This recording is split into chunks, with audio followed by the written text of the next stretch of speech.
Adding units of measure. A unit of measure can be set up for defining the quantity or volume when adding priced items. To create a new unit of measure, click the UOM submenu under the Administration main menu.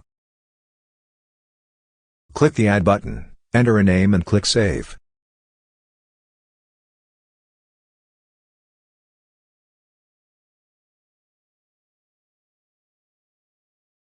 Open a document, then open the Requirements window, select the option Vendor must supply pricing and optional text. The UOM will be listed.